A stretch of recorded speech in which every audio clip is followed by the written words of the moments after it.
C'est la saison la plus pluvieuse que le Rwanda a connue depuis 36 ans selon les spécialistes et le bilan est alarmant. En effet, depuis le mois de janvier 2018, au moins 183 personnes ont perdu la vie et 215 autres blessés des suites des catastrophes liées à la pluie. 4560 hectares de culture ont été emportés, 370 maisons d'habitation détruites, ainsi que 12 routes, 7 églises et 18 ponts. C'est vrai que nous avons connu une saison très spéciale avec de fortes pluies et que notre pays est très montagneux. Mais nous avons également un sérieux problème de mentalité. Beaucoup de gens habitent des zones qui mettent leur vie en danger et ne veulent pas déménager, et d'autres qui continuent d'y construire des maisons malgré les restrictions. Les districts de Nyaruguru, Kamonyi et Rulindo au sud du pays, et Ngororero à l'ouest et Gasabo à Kigali sont les plus touchés. Ici à Nyaruguru, à part les glissements de terrain, la foudre avait fait 17 morts au mois de mars 2018.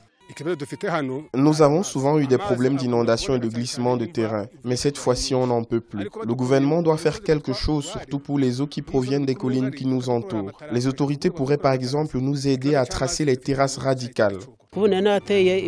J'avais planté 500 kilos de pommes de terre et j'avais investi assez d'argent et d'énergie. Cela faisait exactement 2 mois que j'avais planté. Et voilà que tout est perdu maintenant. Et je ne sais quoi dire. On va être frappé par la famine, ça c'est sûr. Selon les informations communiquées par le ministère rwandais de la gestion des catastrophes et des réfugiés, environ 7000 ménages à travers le pays ont dû quitter les zones à risque et le gouvernement prévoit de soutenir 3900 d'entre eux considérés comme économiquement défavorisés.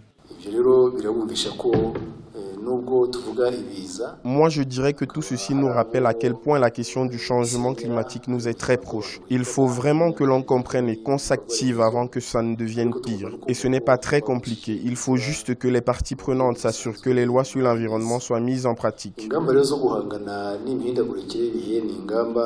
Les catastrophes qui ont récemment frappé le Rwanda sont associées à de fortes pluies, entraînant les inondations, la foudre et les glissements de terrain. Face à une topographie montagneuse, les experts proposent la collection des eaux pluviales qui pourront être réutilisées comme l'une des solutions durables qui pourrait s'ajouter à l'aménagement des terrasses radicales.